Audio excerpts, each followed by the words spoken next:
who guaranteed the deal. It's a mess of an organization with a really good coach and I think a pretty sharp GM. And so I stayed away because I don't trust Philadelphia. I've said I think their coach is over his new unshaven head. If there's such thing as a bad win in the NFL, that was it. Cleveland's awful. Sirianni at one point is jousting with the home fans. And this remains a confounding stat. You should absolutely be terrified if you're an Eagles fan. Off a bye with an offensive coach. First two series, Jalen Hurts 0 for 5, 2 punts. They had both their receivers back. Saquon Barkley's a stud. Offensive line's good enough. Lane Johnson said our offense is constipated. But you're at home, a terrible team, offensive coach, off a bye, a reeling team, both your star receivers back. In your first two drives, that's where coaches, offensive coaches off a bye. Like, by the way, Sean McVay is off a bye this week against the Raiders. Take Sean McVay.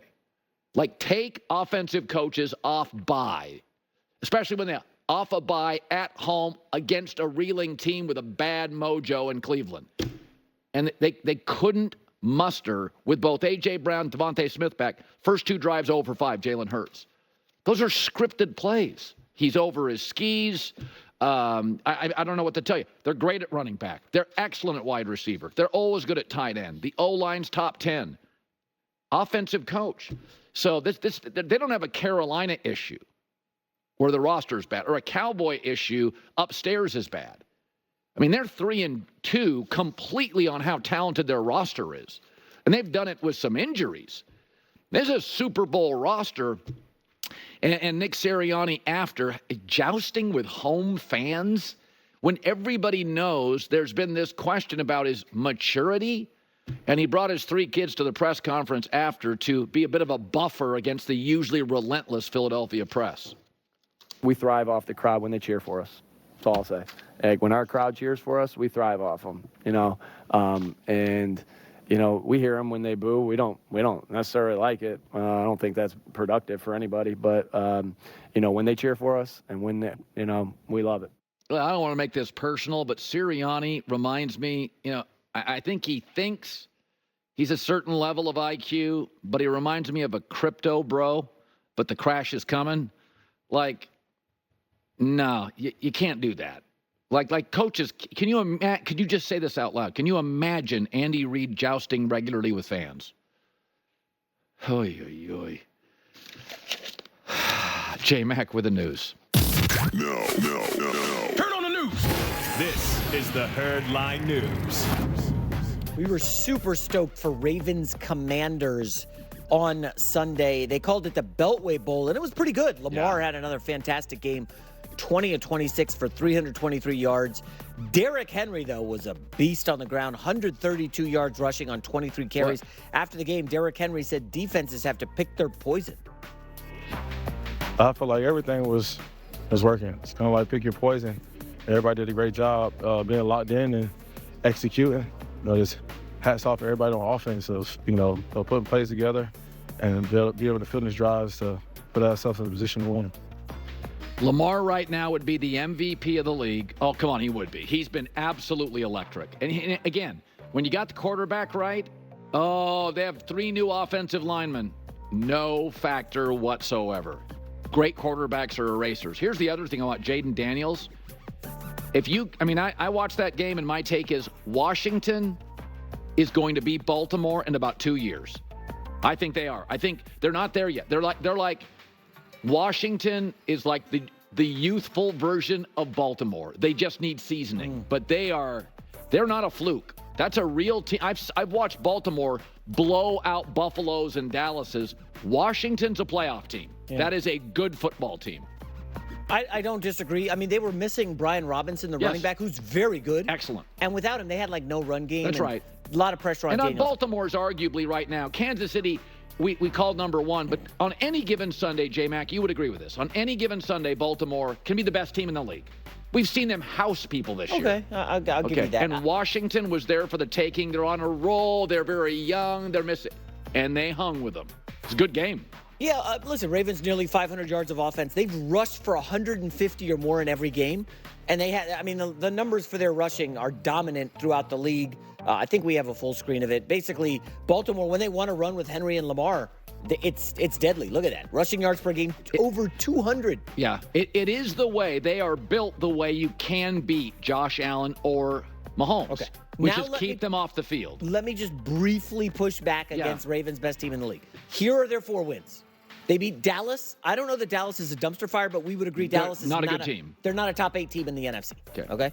They beat Buffalo. It was a great spot. They didn't just at beat home. them. They pummeled them. Destroyed them. I'll ask you, is Buffalo good? And then you'll answer. Well, but know it's tonight. the way they beat them. Okay, they crushed Buffalo. Then they beat Cincinnati in a game they kind of got lucky to come back. Cincinnati's a 2-win team. And then they beat the hottest team in the league outside of Minnesota, Washington. Which has no defense. Well, whatever. They were smoking everybody. They were smoking bad teams. This team's not going away. My take is they're going to beat Tampa, Are they? Cleveland. Yeah, You think you could just go into Tampa and get a dub? Well, it won't be easy. Next Monday? Baker's. They just dropped a 50 burger on the Saints. I know. Listen, I'm not a total believer in the Ravens yet as a Super Bowl contender. Colin, we've seen this regular season show before. They dominate. And then what happens in the playoffs? So I'm just going to preach a little bit of caution. I know you're very excited on a Monday. No, I can tell. I've said on any Sunday, my favorite team to watch in the league is the Ravens. I love Lamar. I love their movement. I just like everything about them. I don't know. I would go Lions, given Lions, by the way, Lions are fun too. They now, they do a trick play or two a week. I mean, the Lions were awesome. That was so fun. All right, let's go to college football, Colin. Listen, this was the greatest Saturday of the season, and it did not disappoint. Texas destroyed Oklahoma. Easy winner for everybody who backed him. Oregon beat Ohio State, and I'm sure we're going to do some stuff on this. I said it on my podcast. I walked away from this. Ohio State's still the better team. Absolutely. I did not think Oregon was amazing. I said all summer long, Oregon's going to beat them here. And then Ohio State's going to meet Oregon again in the Final Four and beat them. First of all, Will Howard played well. They ran the ball. Their 2 receivers were great. Now, I am concerned that in these big games in the Ryan Day era, it's serious. Yeah, something's going on. They're not very good defensively. Georgia gashed them. Michigan would take over the second half. I don't love what I see with their defense, but I think Chip Kelly bringing in elevates the run game. I think nobody in the country except maybe Texas would have won that game. Nobody. Well, that is. I mean, listen. You said Will Howard played good. That's an unforgivable sin to end the game. Colin, he's a college That's why kid. you go to the transfer portal to get a veteran, a 22-year-old, as opposed to a sophomore. Colin, he's running, looking at the screen with the time. All you got to do is slide, take the time out. I'm just telling you, Ohio State. That was disappointing. I'm starting to think Ohio State is the only team in the country. Because if that game was on a neutral field or in Columbus, Ohio State wins. Ohio State By the way, the onside kick by Oregon, why don't more people do that? Just drill it right at the player. That was awesome. That was as good a television product. That's great. I mean, you could feel Eugene, Oregon through the TV set. It was zany. There was another game. Yes. I think we probably should touch on it here.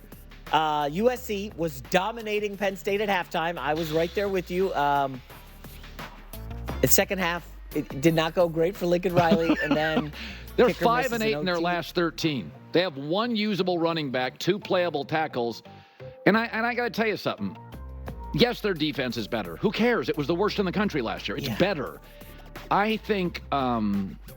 I do think they'll be better next year because they're so young. They only lose 2 guys on their offense. Hold on. Is this loss on Lincoln Riley? I don't think it is.